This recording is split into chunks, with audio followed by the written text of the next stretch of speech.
Hello BookTube, hello friends, welcome to Lizziefayelovesbooks. I'm Elizabeth, and in this video I'd like to give you an update on what I've been reading for March Mystery Madness for the third week of March.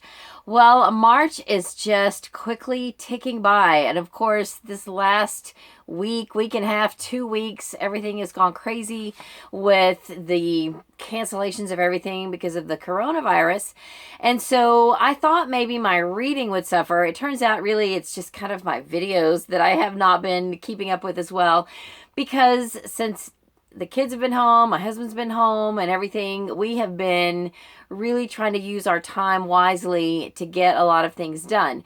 So right now he's running some errands, and I thought, it's Sunday afternoon, it's time for me to do a quick update, so I'll just run in here and let you know what I've been reading. And I have been pretty much finishing a book a day over this past week, and all of them but one have been mystery books for March Mystery Madness. So I want to share with you what I have been reading, and also just a quick update on my family game night challenge. I'm going to do a separate video probably in a couple of days of what all we have been doing for that.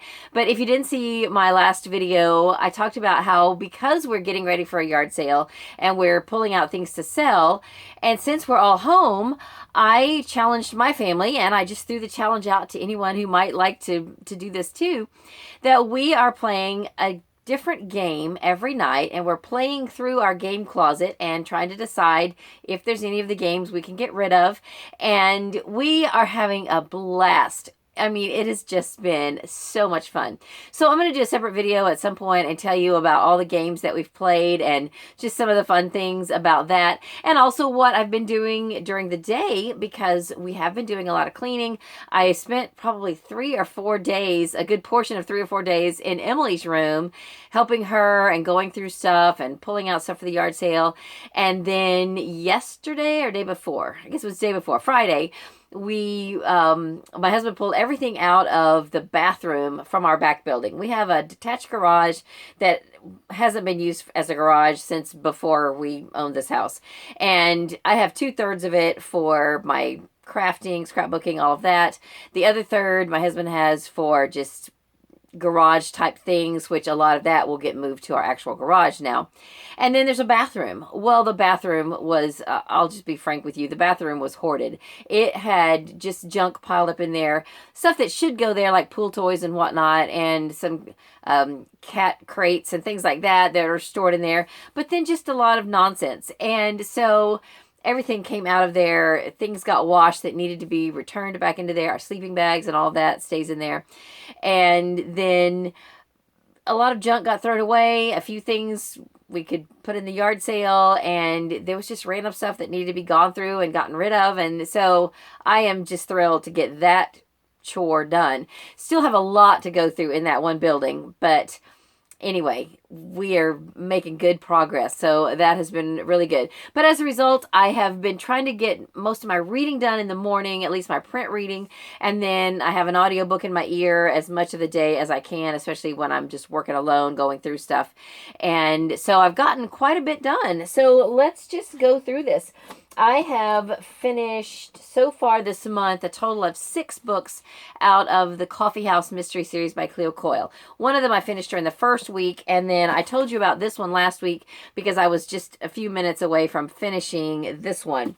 And then since then I have finished 4 more. So the one I finished last Sunday was Holiday Grind, and then the next one is Roast Mortem, and then Murder by Mocha, and Holiday Buzz. So 2 holiday themed books, but real light on the holiday. That was just the time frame, but really you could read these any time of the year and not feel like, oh, I'm reading a Christmas book. It wasn't that much. And then last night I finished A Brew to a Kill. And the reason I rushed through these is because I had all of these and a couple of other books checked out on Hoopla that I checked out at the last day of February. So I managed to get everything, all of the audiobooks that I had checked out on Hoopla finished except for one, and which is not bad because that's the only one I had to renew and use another borrow. And they're giving us extra Hoopla borrows. At least they did me. I got an extra 4 borrows because I think I had 4 things still checked out at the time that they kind of updated everything because of the library's closing and all of that. So I think that's why I got an extra 4. So the last one I didn't get finished that I'm currently reading is Billionaire Blend. So this whole series is about a woman in New York who is the manager of a coffee shop. She is business partners with her ex-husband. Her ex-husband's mother is the owner of the shop, the coffee shop, and back in the very first of the books, she made Claire a deal that if she would come back and manage the blend, it's called The Blend, that's the name of the coffee house, that if she would manage the blend, then she could live, I guess, rent-free in the apartment upstairs, which is a New York walk-up, which I guess is a big deal. I don't know much about New York real estate, but anyway, once she gets moved in, she discovers that her ex-husband's mother had also made the same deal with her son that he could also use that whenever he was in town. He's the coffee buyer for the blend, and so he's in and out of the picture. But they have kind of maintained a friendly relationship throughout the series. They have a grown daughter. Now, of the series, I shouldn't say too much about it right now because I'll probably do more of a series review when I get all done. I have 4 left that I plan to try to get through this month, and then 1 more that I don't have access to yet on audio, so it'll have to wait. But at some point pretty soon, I'll probably do a series review where I'll kind of give you my impressions of the series. As I've always said, since I've been reading this series, it's a little steamier, a little racier than your average cozy mystery, and that's not an aspect of the series that I enjoy. I don't enjoy steamier, racier stuff. It's not that it's graphic, but like sex is referred to all the time. So it's like, okay, I get it. Yeah, whatever. Enough already. But anyway, the mysteries I think have been really good, and they're quite a bit different than your average cozy mystery, I think. And I love coffee, so all the coffee talk I think is very enjoyable to me. So in amongst all of that, I did listen to 2 other Hoopla books. One I finished last week. It was called Freezer I'll Shoot by Victoria Hamilton, so I didn't bring it in here today. And then I really, really enjoyed this one. This is Blood Money by Thomas Perry. This is book 5 in the Jane Whitefield series. This is it's such a good series. Jane Whitefield is a woman who helps people disappear. She's a guide. She helps people who are in trouble, and she's so smart about knowing when she's being followed and just being so observant, and just all the things that she thinks about when she's trying to keep someone safe just amaze me. So I thoroughly enjoyed this. And then another book that I did not thoroughly enjoy, I didn't enjoy it at all, was for my book club. I listened to this actually on a playaway from the library. These are, if you've never seen playaways, if you ever watch my video, 10 Sources of Audiobooks, I talk about playaways. They're just a little MP3 player that this houses 1 book. So this is 1 audiobook, and you plug in your headphones, which I happen to have here. I thought for a minute I was running out of time. Plug in your headphones, and there you go. So I listened to The Girl Before by J.P. Delaney on that playaway. This was for book club. We did actually meet. Our book club that, this past week was our regular book club. Even though this is a thriller, we read a variety of books. Mostly it's literary fiction, but we throw in all kinds of different books on our list of books for the year. So the library, I think it closed on Tuesday for people to come in. They're still sending out books, but they are closed to the public. And across the street from the library, there's a city park, and there's a nice big gazebo. So I at first was thinking, well, we could have a book club maybe just over Messenger. And I called this one person that they weren't answering my text. And so I called them. It was actually a couple. And they said, oh, well, we would meet in person, because I happened to think we could meet in that gazebo. And they said, oh, yeah, we would do that. So I just texted everyone, and I think like 8 people showed up, including myself. And there was only a couple of people that are kind of low immune system right now. They didn't want to get out, and I totally got that. I totally understand. So they were, in a higher risk group with heart issues and stuff like that. So, but everyone else showed up, and so we had 8 people in our open air gazebo. We each brought our own chairs, and we had so much fun. But we talked about this book, which I did not care for, and this is about a woman who is living in a house that's a smart house, and she has to follow like 200 rules just to live there.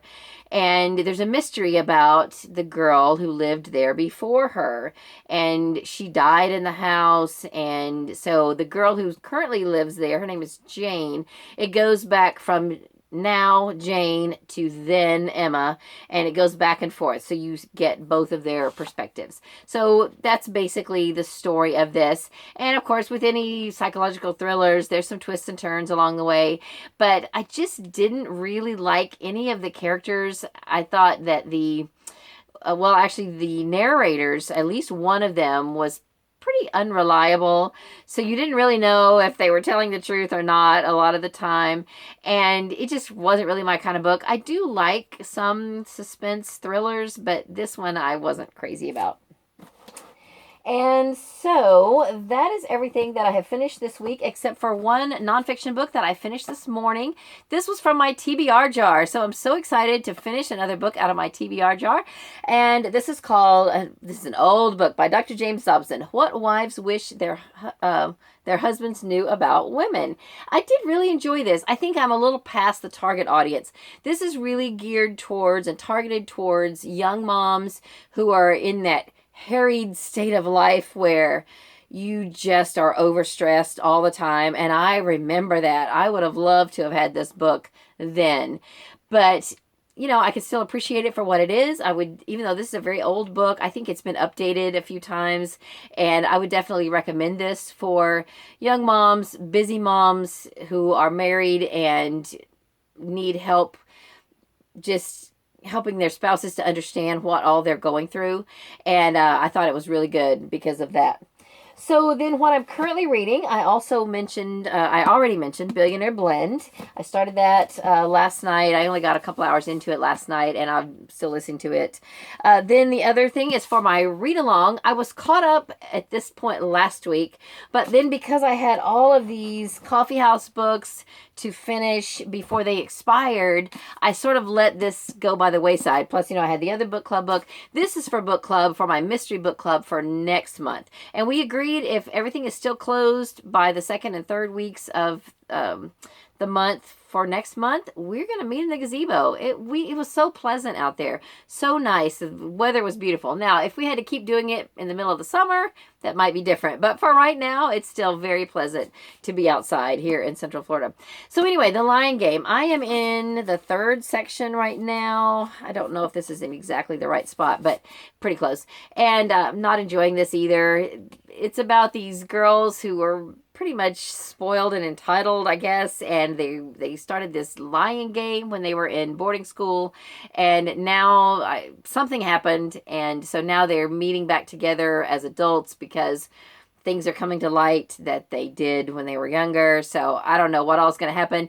We are doing this as a read-along, and if you go to the Mystery Madness Goodreads group, you'll see threads in the Whodunit book club folder, and I've had at least 3 other people besides myself that are chatting about the book. And if you have been reading it and you haven't chatted about it yet, come on board and leave us your comments and get in on the discussion for The Lion Game by Ruth Ware. And then I am also currently reading or listening to in my car by Alexander McCall Smith, The Limpopo Academy of Private Detection. I haven't been in my car a whole lot in the last week, so the last week I've just gotten very little of it done. I'm at about 75% right now, and just have a couple of discs left, and it's delightful as all of these books are. And then in print, just a day or two ago, I started The Cat Who Had 14 Tails. I think I read stories 3 and 4 this morning. It has 14 stories, of course, 14 tales, and I think I've read 4 of them now. They've all been really good. Not really mysteries, but they're cat stories, not about Coco and Yum Yum, but they are about other cats, some Siamese, maybe all Siamese, but they're still really cute. If you're a cat lover, you could read these without having read any of the Cat Who series, and they're just really fun cat stories. And then I'm still working on this book that was recommended by my sister, A New Chapter by Kristen Eckhart. It's the first book in the Secrets of Mary's Bookshop series, published by Guidepost. I'm a little over half done now. I've been just picking this up here and there, trying to read at least a chapter or 2 a day. I haven't always gotten it done, but I start out the day reading my Bible, and then I read a page out of the Journey magazine, and then the page a day for my Year with C.S. Lewis book. And then I have a couple of nonfiction books that I've been just kind of chinking away at. One of them I didn't bring. It's like a Mary and Martha Christian book. And then I have been also working on this one, which is now done. So I want to finish up the Mary and Martha book as soon as I can. And then I'll be able to devote more of my print reading time to this book. So that's about everything that I'm currently reading. I don't know what I will pick up next after this, but I've got still at least 4 or 5 print books on my March Mystery Madness TBR that I'd like to try to get to. I won't get to all of those, I'm sure. And then 4 more coffeehouse books, and I don't know what else. A few other things that are, they're there if I want to listen to them. Possibly a J.A. Jance book. I just got that in the mail on CD from the library. So that's about all I have for this video. I'll be coming back soon, hopefully with another video. I do want to do a video about Christian Cozy Mysteries. I actually already filmed it. I just haven't had time to edit that. So hopefully that'll come before the end of March Mystery Madness. That's all for this video. I keep saying that, but anyway, have a great day. Stay safe, read a good book, and God bless you.